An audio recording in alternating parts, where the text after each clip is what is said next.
Olá pessoal, espero que estejam todos bem. Hoje nós daremos continuidade à disciplina de Engenharia de Processos com as aulas 32 e 33.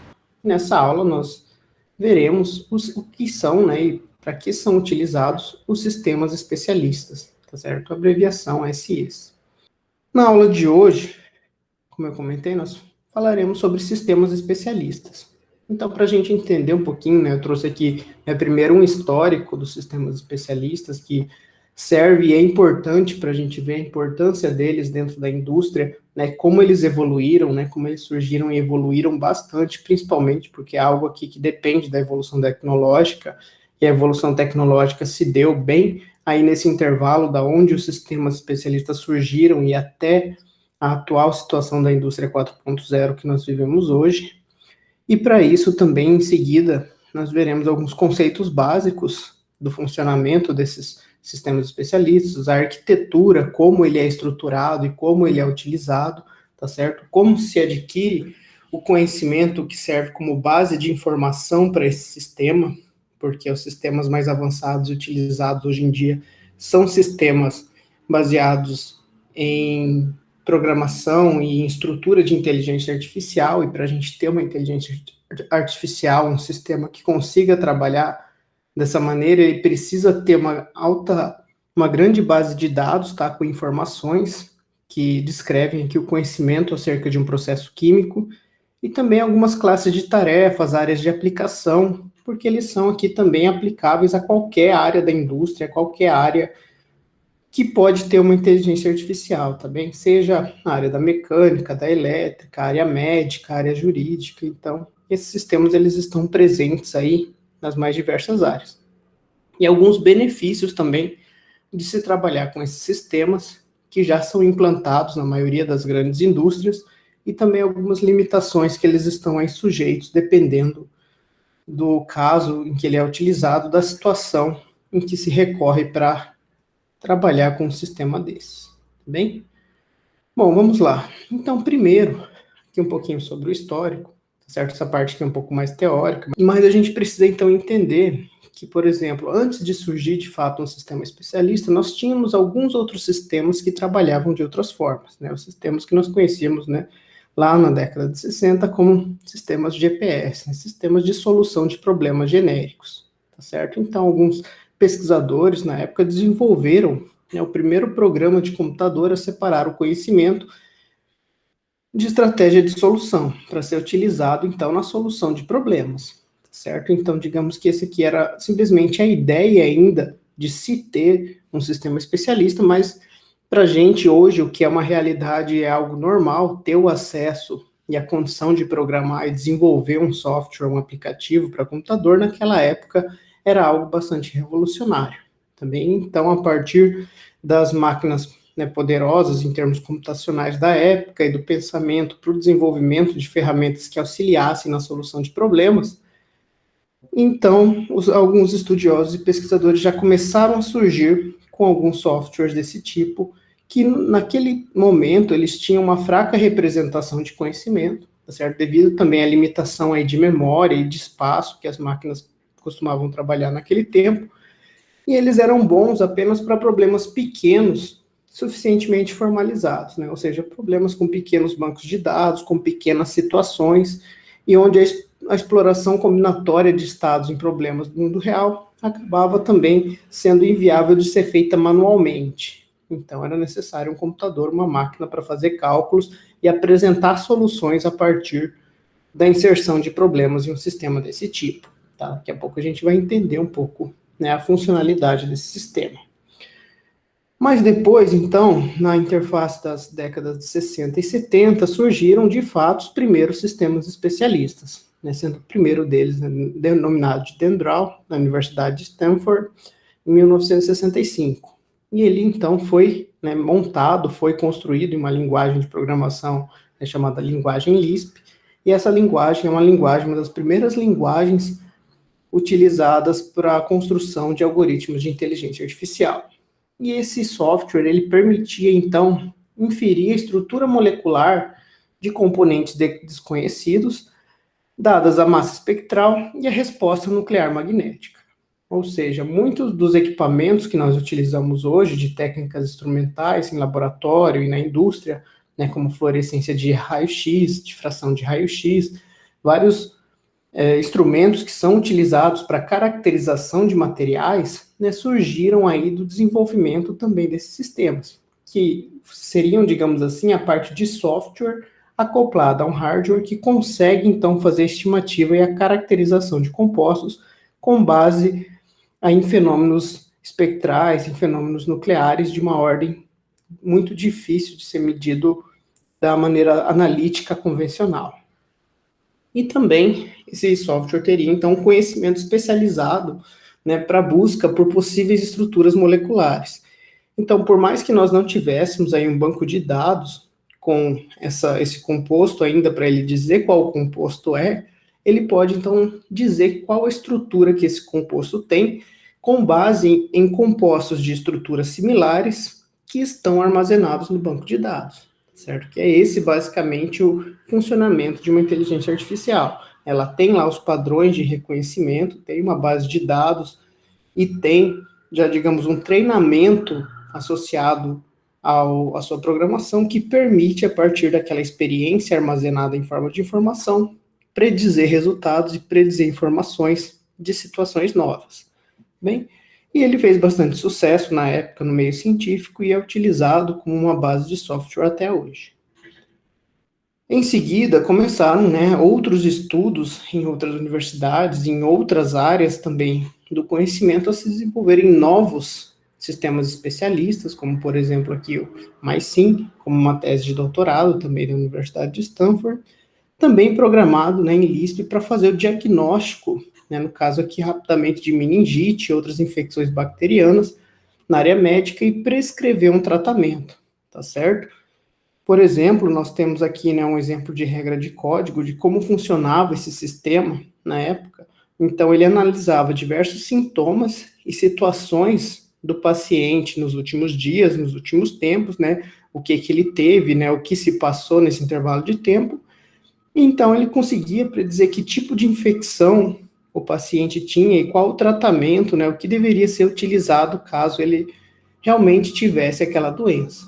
E na época, né, esse software, então, ele começou a ter a parte de interface aprimorada e também, segundo estudos acadêmicos, chegou a ter aí um acerto de 90% na predição de diagnósticos aqui para algumas doenças, principalmente meningite, tá certo? Então, basicamente, ele é um sistema que ele funcionava da seguinte maneira, né, o usuário chegava no software e dizia quais eram os sintomas que ele tinha, né, qual era a doença que ele tinha sido diagnosticado, qual foi o tempo em que ele teve os sintomas, né, o quão recente foi isso, e com base em todas as informações que o paciente preenchia no software, que representa esse sistema computacionalmente, né, o software dava um feedback dizendo, então, né, qual era a infecção que ele tinha, qual era o tratamento a ser feito, né, e comparado, então, com o diagnóstico médico real, se dava, então, essa taxa de acertos ou erros por conta desses softwares.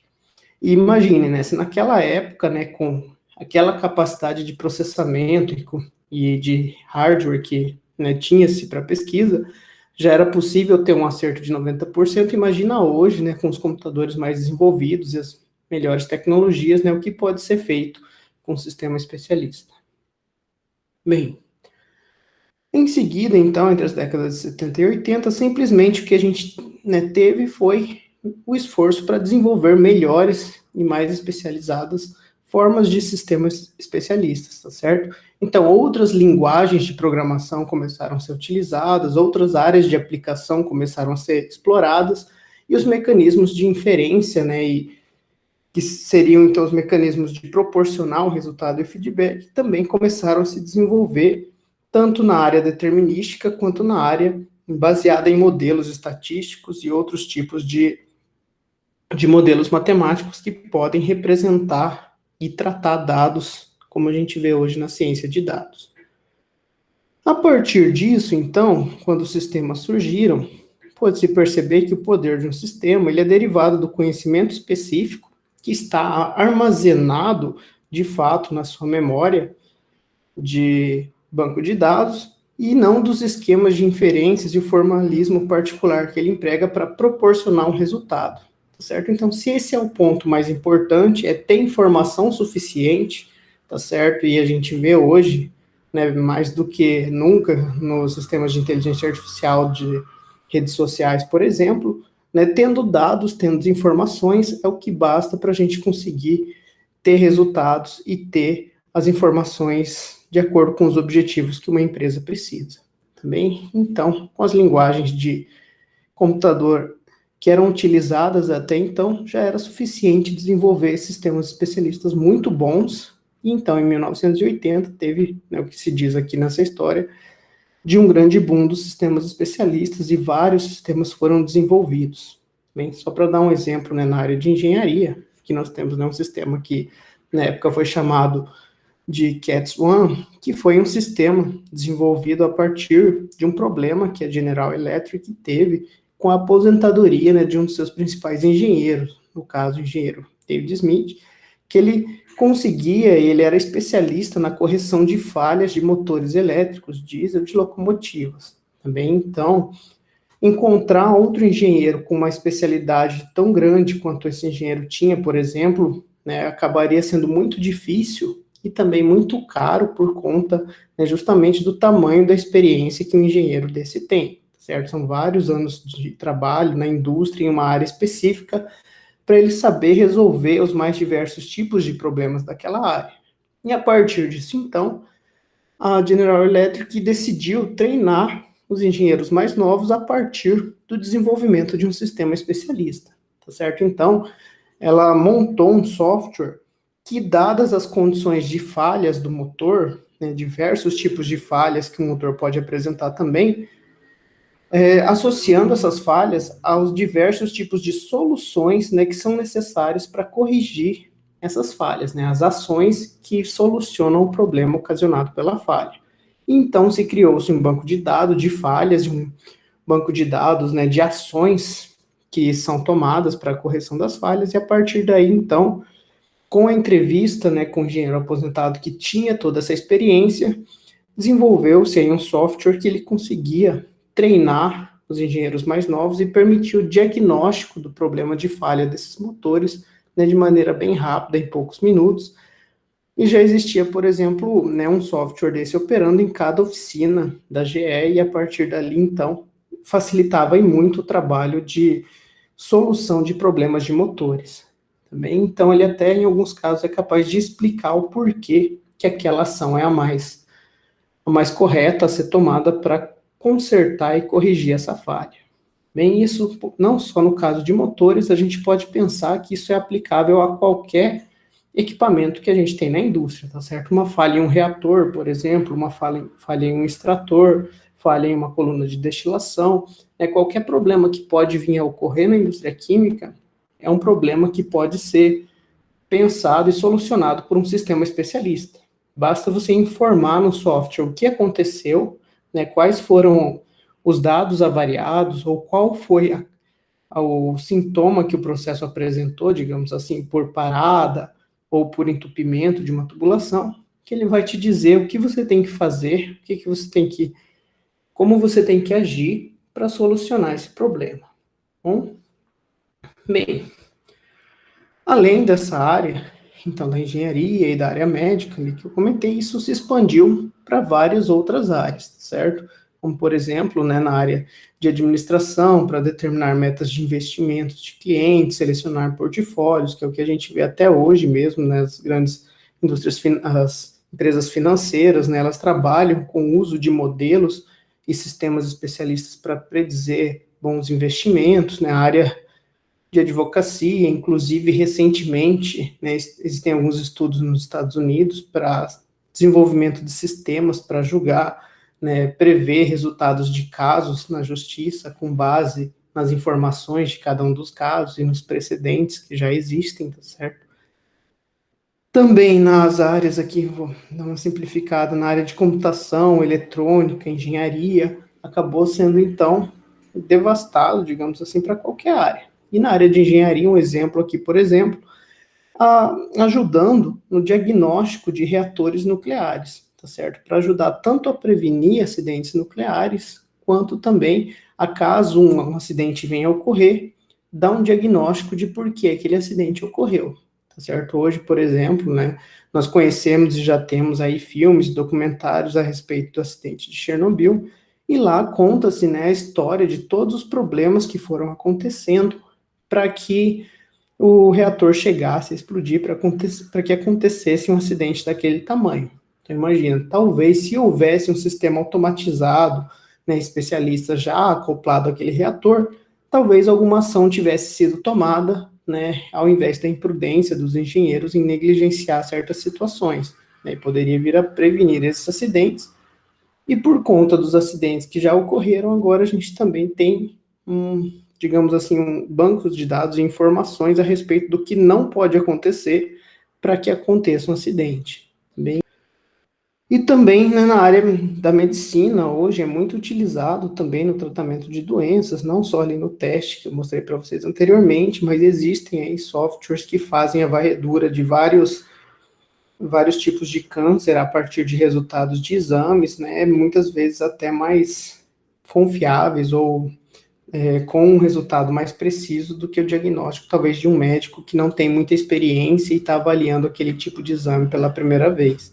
Bem, então, esse sistema é muito utilizado. Inclusive, recentemente, né, quando começou o coronavírus, né, houveram algumas pesquisas em algumas universidades, né, até aqui perto também eu vi uma na UEM, no departamento de informática, que eles queriam desenvolver, né, uma inteligência artificial, que a partir da tomografia, então, do pulmão da pessoa, né, do raio-x, eles conseguiam identificar alguns indícios da possibilidade da pessoa estar infectada com coronavírus, certo? Não foi algo assim confirmado 100%, não conseguia, né, fazer o diagnóstico de todas as pessoas, porém algumas pessoas, né, devido ao grau de avanço da doença, de como o pulmão, né, poderia estar talvez em um estado diferente a partir do avanço da doença, detectar e dizer que aquela pessoa estava contaminada e acertava, tá certo? Então tem, né, desenvolvimento nessas áreas, todas além da engenharia.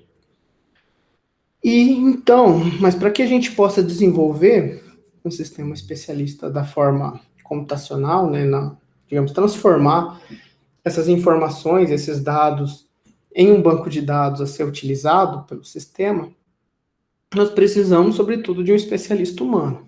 E alguém precisa dar essas informações, precisa fornecer esse conhecimento acumulado aí ao longo de vários anos, para que esse sistema ele consiga ser suficientemente representativo e ter resultados, né, plausíveis frente às situações que vão acontecer dali para frente, tá certo? Então, além disso, né, além de conseguir reproduzir o que já está armazenado, ele também pode verificar novas situações, e daí depende, né, de cada sistema, e depende também de como ele é, do ponto de vista computacional, feita a sua arquitetura, digamos assim, formular hipóteses para novos problemas, tá certo? Então, por exemplo, um exemplo mais simples aqui para, né, vocês entenderem, né, em um sistema de computador, por exemplo, se você dizer para ele, né, que hoje em Londrina está sol, por exemplo, ele consegue também automaticamente, em alguma outra situação relacionada,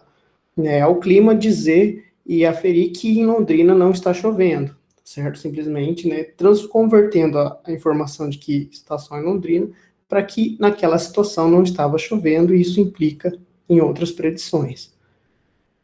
Porém, também a se tomar um cuidado, porque dependendo, né, se as informações forem informadas de maneira incoerente ou se existir algum erro nessas informações que são alimentadas no sistema, pode acontecer também, né, desse sistema futuramente fazer diagnósticos errados, tá certo? Então, para ele ter boas conclusões em inferir as ações a serem tomadas, ele tem que conseguir aprender com as informações que são armazenadas nesse sistema e melhorar o seu sistema de raciocínio e qualidade das decisões com base nesse processo de aprendizado, tá certo? São os sistemas mais avançados hoje em dia de inteligência artificial que evoluem a partir, né, da área de machine learning e deep learning hoje também, que já está também um pouco mais à frente.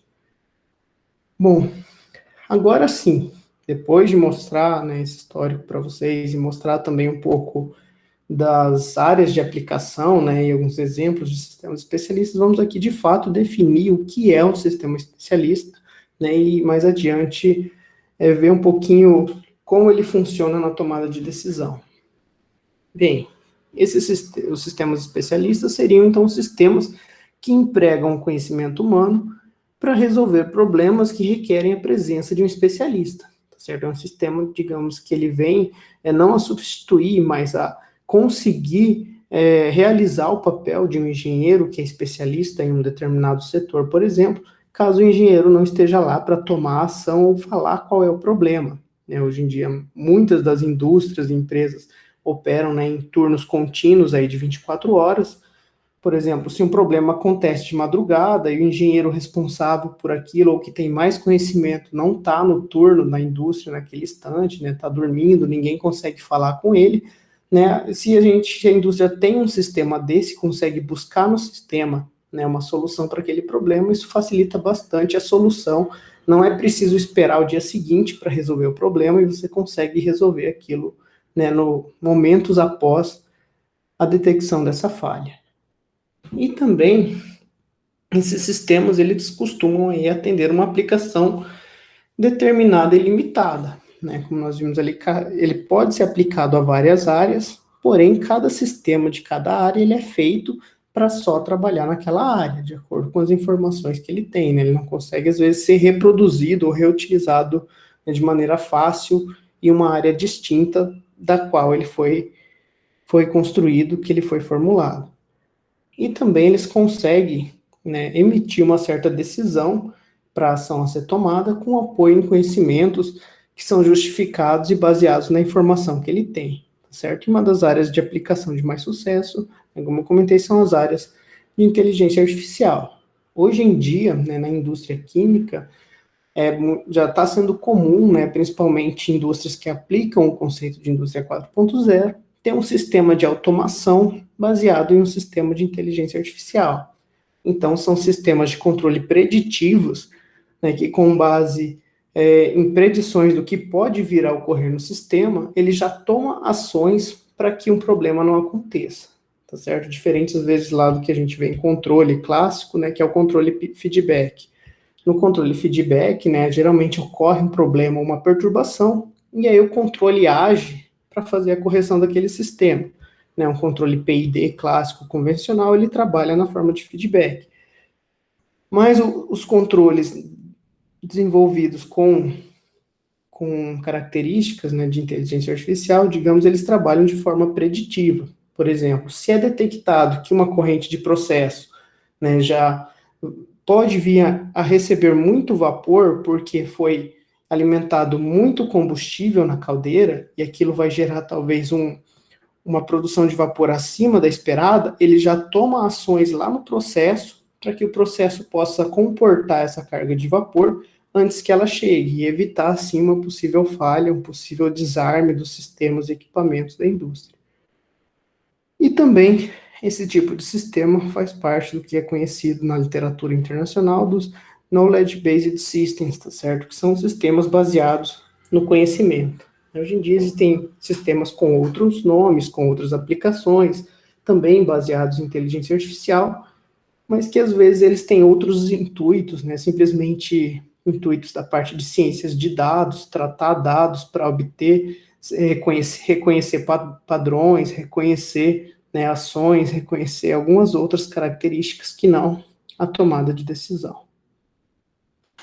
Bom, e a utilidade principal desse tipo de sistema, tá certo? São, né, capacitar os não especialistas, digamos assim, que seriam os usuários que estão aprendendo sobre o processo, que entraram, né, há pouco tempo, que estão lá há poucas, e não têm uma experiência muito grande na área, e daí eles conseguem daí buscar nesse sistema especialista, né, todas as informações que estão lá, né, digamos, como se fosse, né, um software de consulta mesmo, e de acordo com as suas dúvidas, com as suas perguntas, ele te diz o que você pode fazer, o que né, já foi feito em situações anteriores para tratar determinados problemas.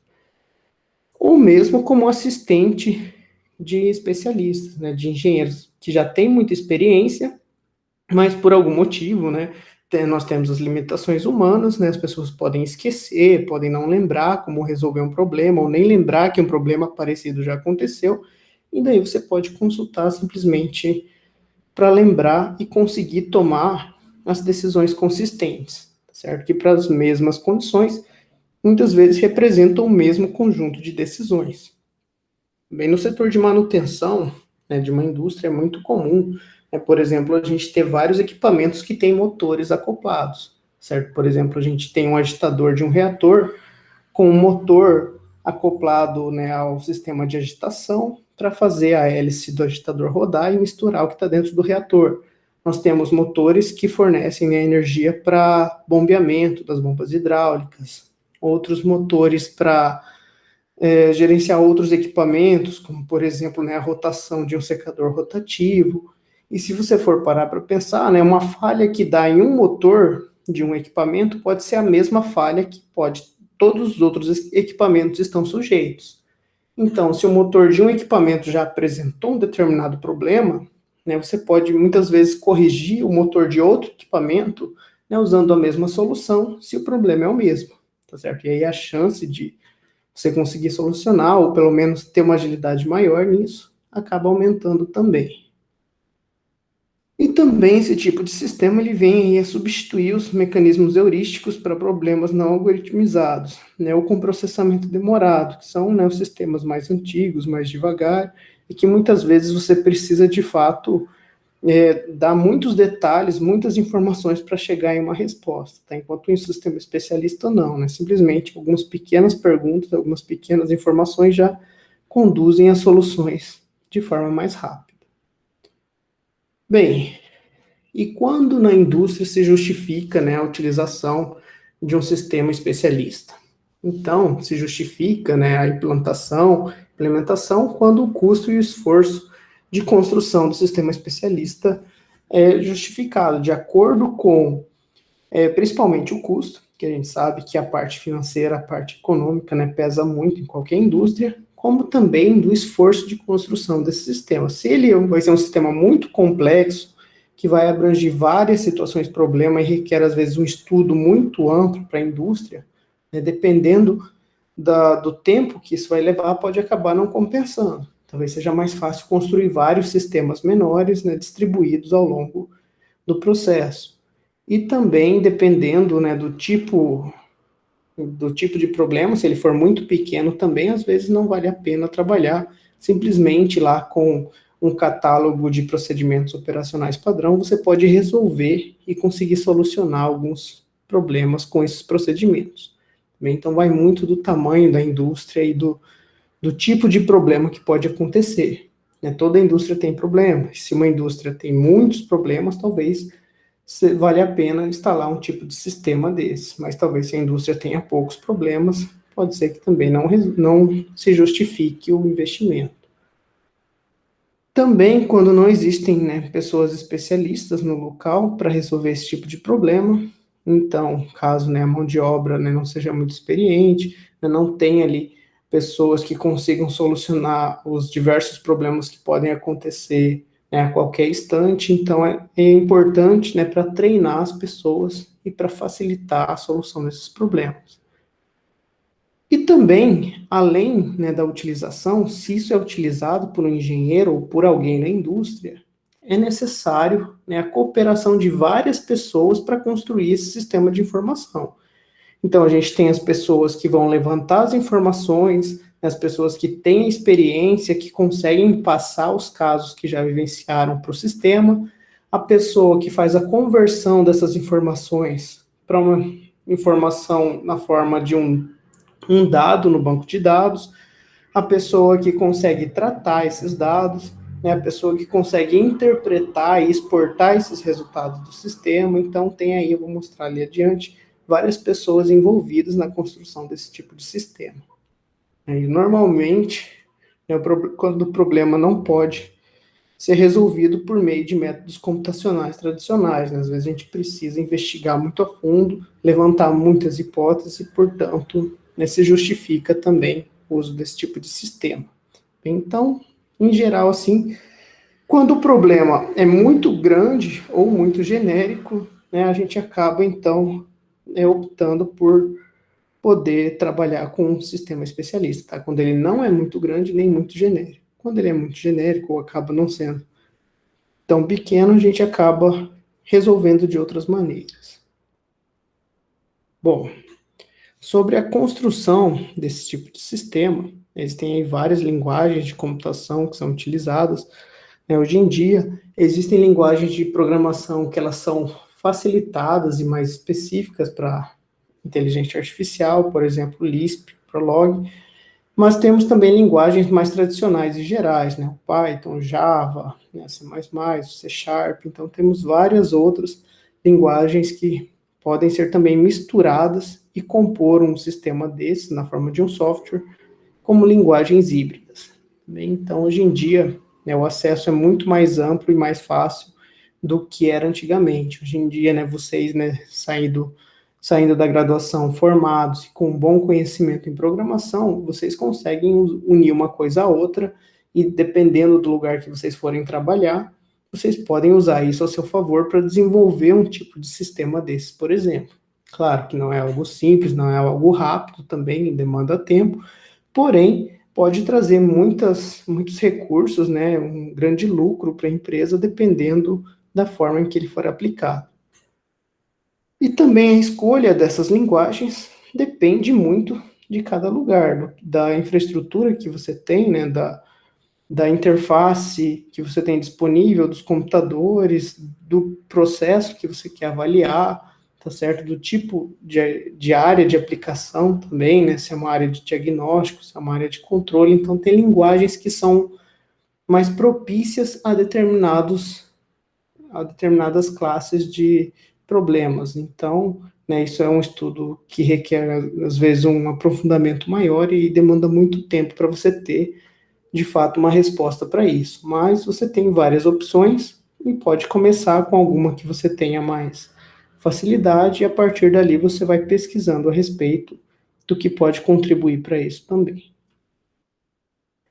Bom, e assim, além da parte de predição, né, que foi o que eu mais comentei, que seria a gente projetar as consequências da situação, conseguir então prever uma determinada situação, existem outras classes de tarefas que são muito utilizadas por sistemas especialistas. Tá? As principais são interpretação e predição, tá? Que consiste em formar conclusões a partir de dados, na parte de interpretação, ou seja, você diz para ele qual é o problema e ele te diz como resolver esse problema, ou a parte de predição na parte do controle preditivo, como eu comentei, ele detecta a possível, né, uma probabilidade de uma possível falha, dada uma característica do problema, e consegue prever que aquilo talvez tenha uma consequência no processo e corrigir antes disso acontecer. E outras aplicações são diagnóstico e reparo, para determinar a causa dos problemas, né, dos maus funcionamentos, prescrevendo e implementando soluções. Na parte de projeto também, tá certo? Por exemplo, se, principalmente às vezes, né, no projeto de processos, né, as indústrias que fazem, que de fato montam plantas, né, que constroem, né, processos, essas indústrias, né, já têm uma experiência muito grande na área de projeto. Então, se você vai criar um novo processo, né, vai montar uma nova planta, com base nas informações que você tem das que já foram construídas, você pode aí pensar na melhor estratégia de construir, tendo o menor custo possível, né, buscando o melhor resultado, a melhor eficiência, e assim por diante. A área de planejamento também, então, né, principalmente, né, se você parar para pensar, quem não tem experiência na parte de planejamento, quem nunca usou talvez um software de planejamento de processos, se você, né, no começo não tem experiência com isso, você vai ver que depois que você desenvolve um determinado evento, uma determinada situação, você pensa que você poderia ter planejado ela melhor, ou ter feito ela de uma outra forma. Então, tudo isso pode ser armazenado como experiência para futuros planejamentos. Também na parte de monitoração, para comparar o comportamento de um sistema com aquilo que, né, seria de esperar. Então, você consegue ver se o seu processo está andando como deveria, Por exemplo, na indústria nós temos, né, os padrões de qualidade a serem seguidos e a serem mantidos para as características do produto. Então, você a todo instante tem que coletar amostras e comparar se o seu produto está dentro das especificações, tá certo? Então, caso não esteja, né, que ação você tem que tomar para corrigir o seu processo e fazer que seu produto volte a estar no seu estado de qualidade desejado. Então, você tem também ações para isso que podem ser armazenadas em um sistema especialista. E temos também alguns tutoriais que detectam e corrigem deficiências e auxiliam em processos de aprendizagem, tá? Principalmente na parte de treinamento, como eu comentei lá anteriormente, ou na parte de controle para governar o comportamento de um sistema. E daí controle aqui de forma genérica, né, seja o controle feedback, seja o controle preditivo, né, qualquer tipo de controle, ou mesmo um controle de estoque, por exemplo, você consegue, né, verificar o que está em falta, o que você vai precisar comprar, e já te avisar antes que isso aconteça, para você não ficar sem matéria-prima, sem produtos à disposição para comercializar a partir da indústria. Bom, né, existem alguns estudos, né, esse aqui já é eu peguei aqui de um artigo mais antigo, depois eu vou colocar a referência dele para vocês lá na aula também, tá? Quando eu mudei aqui, troquei meu material para o formato online, aqui eu acabei esquecendo de colocar a referência, mas eu coloco lá para vocês, né, que mostra que até a década de 90 ali, a principal área em que eram utilizados os sistemas especialistas era a área de diagnóstico, certo? Também na parte de interpretação, na parte de prescrição, tá certo? E algumas outras áreas, como eu mostrei ali anteriormente, já era bastante utilizado esse tipo de sistema. Hoje em dia ele está quase em todo lugar.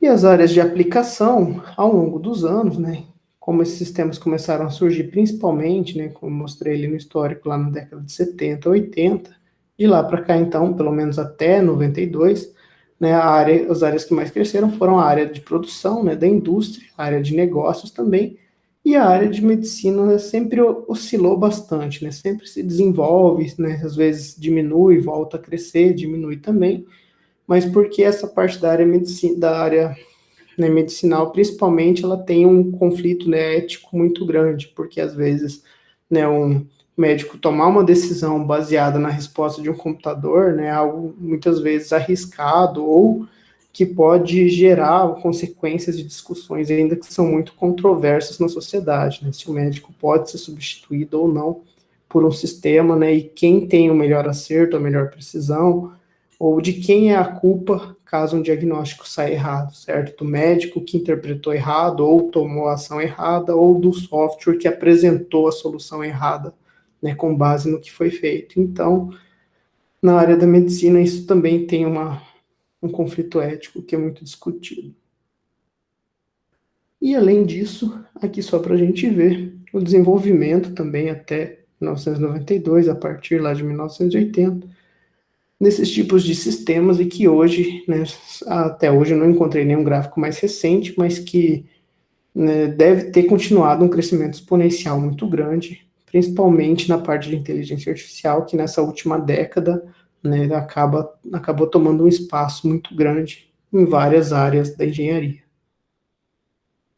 Bom, vamos lá. Agora aqui alguns conceitos básicos que a gente tem que levar em consideração na hora de montar e construir um sistema especialista.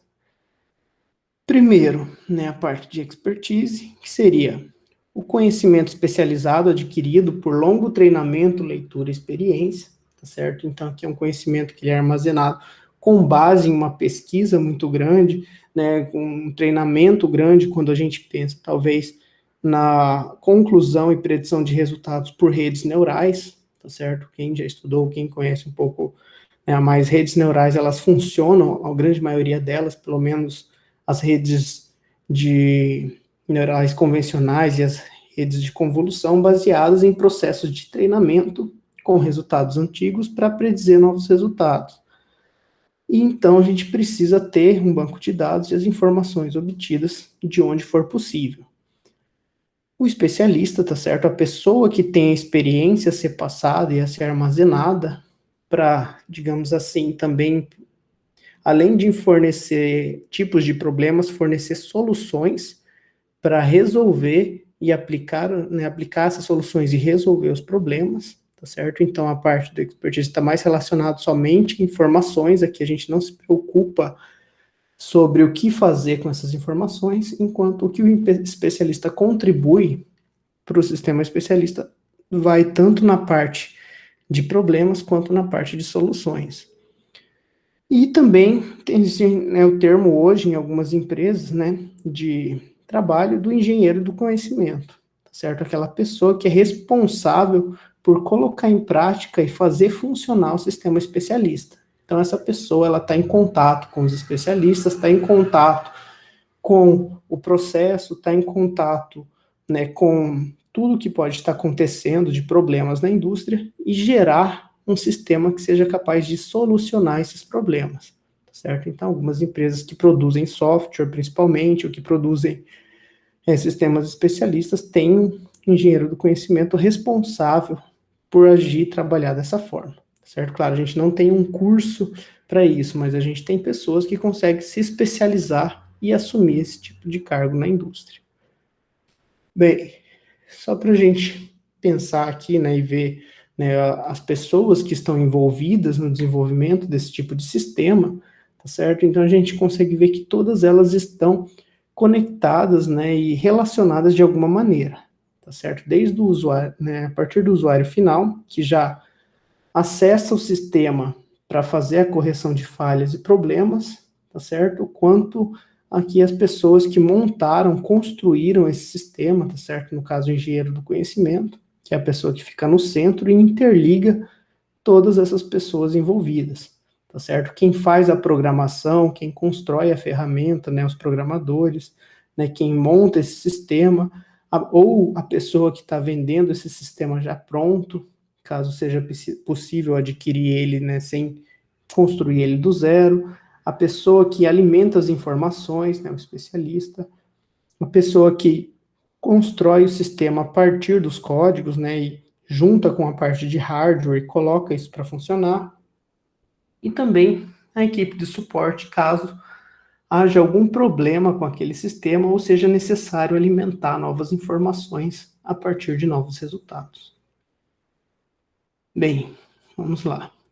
O desenvolvimento de um sistema de especialista se dá basicamente então em 3 etapas, tá certo? Uma vez que a gente tem todas essas pessoas ali envolvidas e dispostas, né, a trabalhar para a construção do sistema, elas precisam então adquirir o conhecimento e conseguir traduzir, converter, representar esse conhecimento de maneira formal, tá certo? Principalmente, né, digamos assim, na maneira formal, seria uma maneira onde todos conseguem entender da mesma maneira, tá certo? Por exemplo, é muito comum na indústria, né, quem já fez visita técnica, quem, né, às vezes já fez estágio ou tem alguma experiência a mais, vocês sabem que lá nós temos muitos operadores, pessoas que às vezes não têm uma formação ou não têm uma especialização tão grande na parte técnica, na parte específica de conhecimentos a respeito de processos, mas como ela trabalha lá há muitos anos, ela tem uma experiência muito grande, sabe muito daquilo e é muito importante para aquele processo estar acontecendo.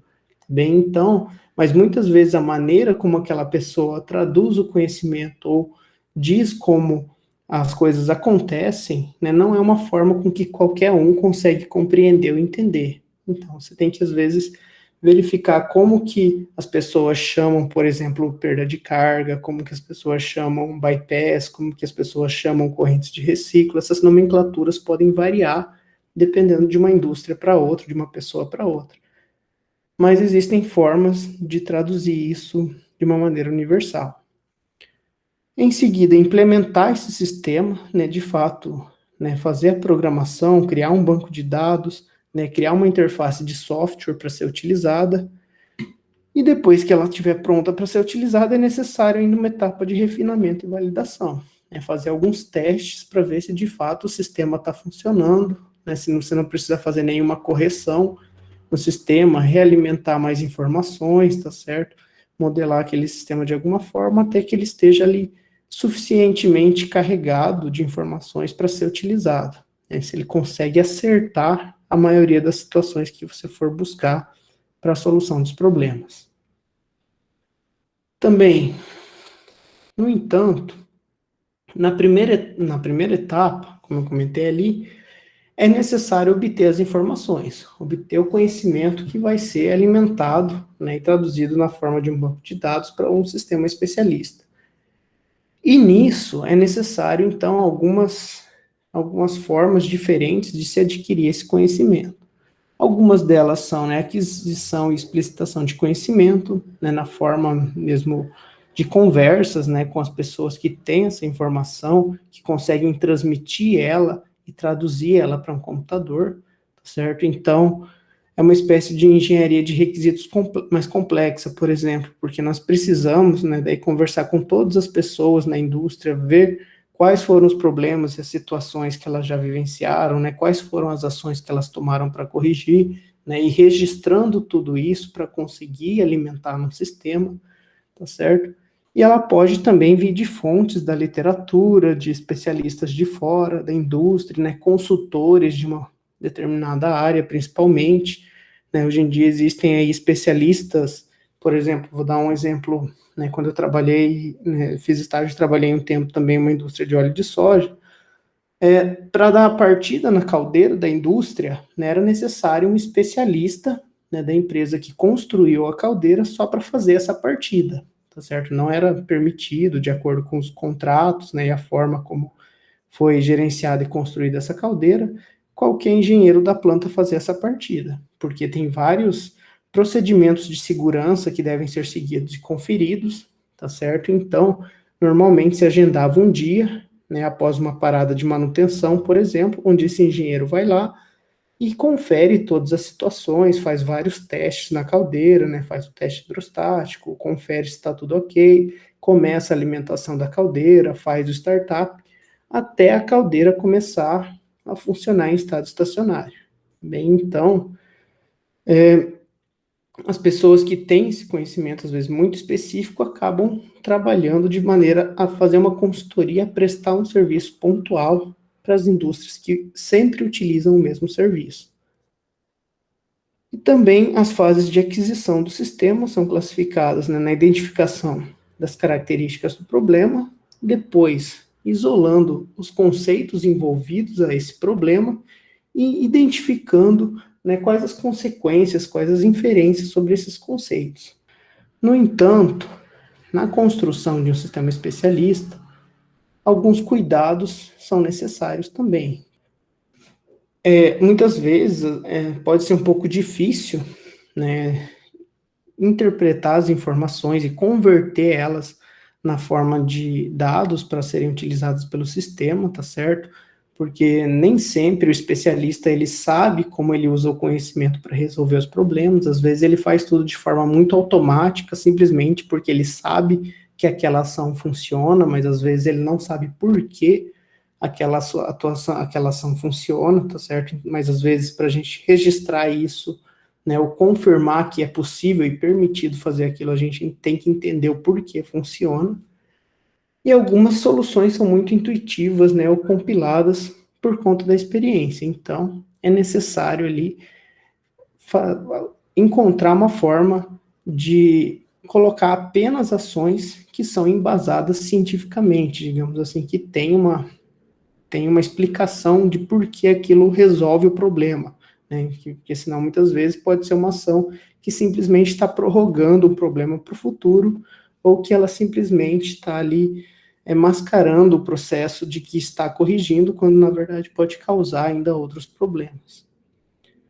Também, às vezes, essa pessoa, o especialista que é consultado para passar as informações, ele pode ter dificuldade de transmitir essa informação, verbalizar, por exemplo, sob pressão, e como eu comentei, o uso do vocabulário próprio, né, o jargão que ele costuma utilizar no dia a dia, nem sempre pode ser utilizado em um sistema, porque as pessoas podem compreender de outra forma aquilo. Então, sempre existe aí uma maneira universal que a gente tenta passar e escolher como uma maneira padrão a ser utilizada por todos.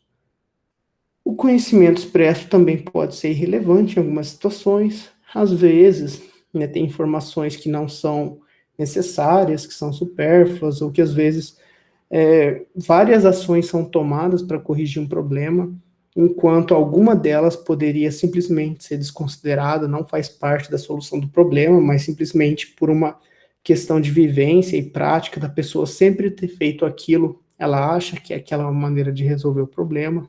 Então, principalmente as indústrias que recebem, às vezes, novos equipamentos, que expandem a indústria, muitas vezes essas indústrias acabam adquirindo tecnologias melhores, e às vezes o funcionamento dessas tecnologias é diferente do funcionamento das antigas, mas a pessoa que está trabalhando lá, se ela não for treinada, ela vai continuar resolvendo o problema de um equipamento novo, por exemplo, da maneira como ela resolvia o antigo, certo? Então, são alguns cuidados simples que devem ser tomados quando a gente vai consultar uma pessoa que tem muita experiência, para a gente conseguir de fato, saber o porquê ela usa aquela experiência daquela forma e por que ela resolve os problemas, como ela resolve. Bem, outro cuidado a ser tomado é considerar se essa informação que o especialista está passando de fato está completa, tá certo? Se aquilo representa todas as etapas para a solução do problema, ou simplesmente são etapas parciais, tá certo? Porque o especialista pode talvez pular alguns pontos importantes, simplesmente porque para ele às vezes são coisas muito básicas, muito simples, que ele acha que qualquer um sabe. Mas às vezes quem vai construir o sistema especialista e está lá na indústria, consultando ele, não tem aquela vivência, não sabe daquilo e pode deixar alguma informação de fora. E o conhecimento também pode ser incorreto ou inconsistente, tá certo? Então, por mais que a pessoa tá lá e a gente considera ela um especialista, ela pode falar uma coisa errada, ela pode ter usar algum procedimento de solução, uma ação para correção de falhas errada, e aí, se você alimentar o sistema com essa informação, ela não vai ser útil futuramente. Bom, para adquirir essas informações, então existem três métodos clássicos, né, três categorias de métodos, que seriam a manual, semiautomática e automática. A forma manual, digamos, se você quer pegar o conhecimento de um especialista para criar um sistema especialista, é por meio de entrevistas, de métodos de conservação, de observação, protocolos que estão lá catalogados e que as pessoas utilizam para resolver os problemas, tá certo? Então, nesse tipo de método, se você for atuar como engenheiro do conhecimento na construção desse sistema, você tem que, então, conversar e verificar os documentos relacionados à solução dos problemas para conseguir codificar isso e, digamos que, traduzir essas informações para a base desse sistema. Também, mas essa é a maneira mais, digamos assim, mais convencional, e quando você tem que conversar com poucas pessoas, isso acaba sendo viável. Porém, se forem muitas pessoas, talvez aqui os métodos semiautomáticos ou automáticos acabam sendo mais viáveis. Também, então, o método semiautomático consiste, digamos que de uma mescla da conversa manual ali com o especialista, pegando as informações e perguntando para ele o que ele faz para resolver os problemas, com a ajuda do engenheiro do conhecimento, com outras pessoas, com outros documentos, com outras pessoas que trabalham em outras indústrias e que resolvem problemas parecidos, para você conseguir confirmar as suas informações de uma maneira mais prática. E também o método automático, que ele funciona, digamos assim, ele é mais utilizado para alimentar as informações quando você já tem um sistema especialista em prática, tá certo? Onde daí você já tem um banco de dados e informações bem grande, e você quer informar novos casos ou novas informações, e com base nos casos e informações existentes, ele te propõe soluções de maneira automática, que são sistemas que trabalham então com machine learning e conseguem daí, com base em algumas experiências, fazer uma predição de solução para uma nova experiência que pode vir a funcionar aí com uma certa restrição e levando em consideração alguns outros aspectos. Bom, aqui então, eu trouxe uma figura que mostra a arquitetura de um sistema especialista, né, baseado aqui em algumas regras, né?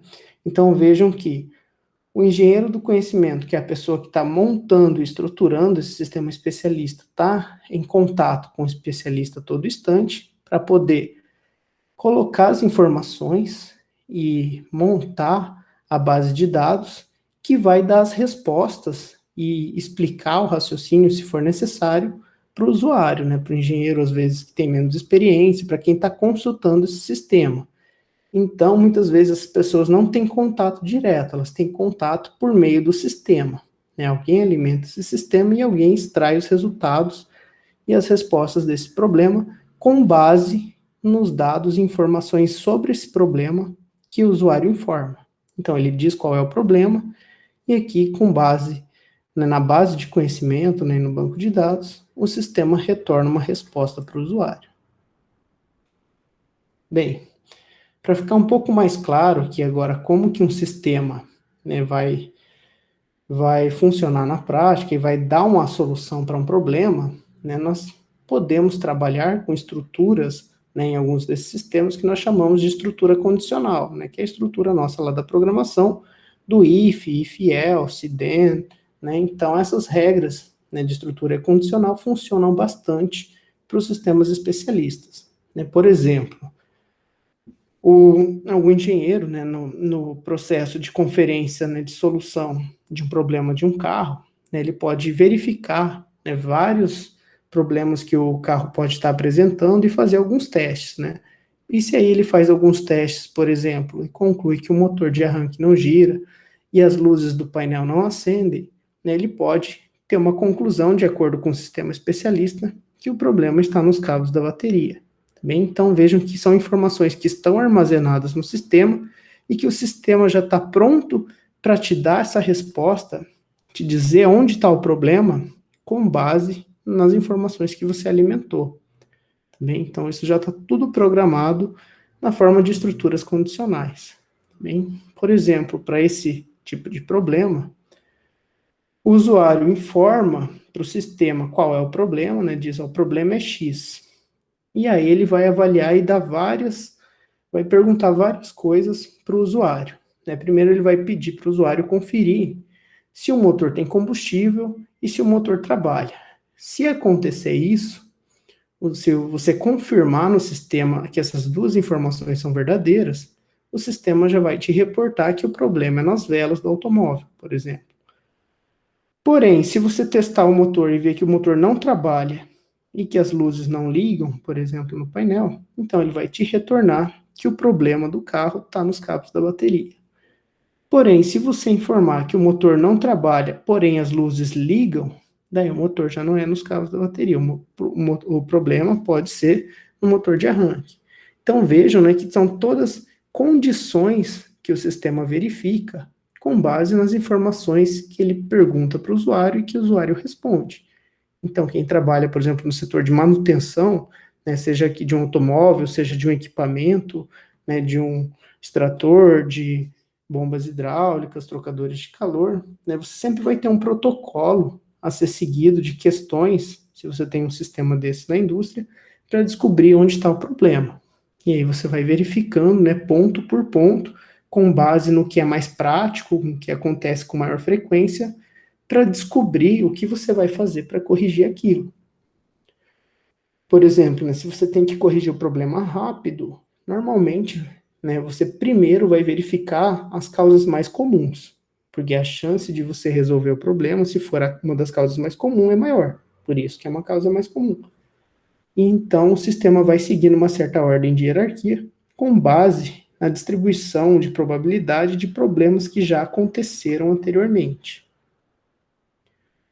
Bom, digamos aqui que o usuário informa, aqui, né, eu já falei, mas o usuário informa para o sistema que tem combustível, né, que o depósito tem combustível, que o carburador tem combustível, né, no caso aqui o motor vai ter combustível, e que o motor está funcionando, então se ele fazer esse diagnóstico em todas as regras que nós temos aqui no banco de dados do sistema, ele vai informar e dizer que o problema está nas velas do carro, tá certo? Então, tudo com base nas informações do usuário se converte em uma resposta do sistema. Bem, aqui só uma representação, né, na forma aqui de gráfico, que nós chamamos, que é como essa rede, né, faz essa conferência das regras dentro do sistema. Então, ela verifica primeiro se há combustível tanto no depósito quanto no carburador, logo, o motor tem combustível, e se o motor tem combustível, pode ser que o problema seja só nas velas. Porém, se o motor trabalha, né, ele pode estar nas velas, se ele não trabalha, ele pode estar nos cabos da bateria. Né? Se as luzes não acendem, provavelmente esse é o problema. Porém, se o motor não trabalha e as luzes acendem, o problema é no motor de arranque. Então, né, ali atrás a gente viu na representação de código, mas a gente pode seguir uma estrutura, né, de grafo para verificar como o algoritmo funciona, né, e o que é prioridade para ele na identificação e interpretação dessas perguntas. Bem, então aqui simplesmente, né, a gente dá as informações, né, vai respondendo sim, não para cada uma delas, até que o algoritmo te diga qual é o problema com base nas suas respostas de sim e não. Bom, o raciocínio em que esses sistemas especialistas, né, são baseados na formulação das suas soluções podem ser baseados em modelos, tá certo? Utilizando ali algumas heurísticas na resolução de um problema, tá certo? Ou mesmo na especificação e funcionalidade de um sistema específico. Então, você informa ali no caso, por exemplo, do motor do carro, é um sistema assim, baseado em um modelo realmente que diz para a gente o que está funcionando e o que não está no carro, então é algo bastante heurístico, não tem muito, né, que se discutir. E normalmente se aplica esse processo de diagnóstico, você vai verificando ponto por ponto para poder informar para o sistema, né, o que acontece e o que não acontece, para que o sistema possa te dar uma resposta. E ele vai sendo simulado nesse processo de aquisição de informação de sim e não que o usuário vai passando para o sistema, de acordo com o funcionamento, né, dos outros componentes do carro. E um exemplo de um circuito de somadores e multiplicadores, também porque você simplesmente, né, digamos que a cada resposta que você dá, o sistema ele pode receber um valor de uma variável e ir multiplicando, fazendo essas operações entre as variáveis para te dizer a resposta com base no resultado final que ele chega após, né, você responder todas as perguntas e ele usar todas as suas respostas convertidas em valores que chegam ao resultado final e para dado resultado final, a solução do problema daquele resultado, né, vai ser tal e ele vai te informar. Então, só vai existir um resultado, né, de soma e multiplicação dos pesos das suas respostas associado a cada solução. Também existem raciocínios baseados em casos, tá certo? Então, aqui a gente não tem esse tipo de modelo construído que converte as informações em pesos para fazer esses cálculos heurísticos, tá certo? Então, os modelos baseados em casos, né, os raciocínios baseados em casos, simplesmente eles têm uma base de dados com os casos de ocorrência de determinadas situações. E a partir dessas ocorrências, ele consegue, então, te informar qual a solução para aquilo. Então, é meio que aqui sim é só uma estrutura condicional, não é a gente não tem outros tipos de operações realizadas além da conferência de se algo é verdade ou não. Bem? E temos também alguns raciocínios, algumas formas de funcionamento de sistemas especialistas baseado em representações híbridas, que daí misturam regras e casos, né, regras e modelos, modelos e casos, então tudo que a gente viu pode ser trabalhado de maneira conjunta. Não necessariamente, né, um sistema especialista tem que seguir uma única forma de raciocínio. E aqui, né, nós falamos de sistemas que são, né, digamos assim, sistemas que te retornam uma resposta com segurança. Porém, existem também sistemas que retornam uma resposta com base em um raciocínio de incerteza, tá certo? Ou informação incompleta.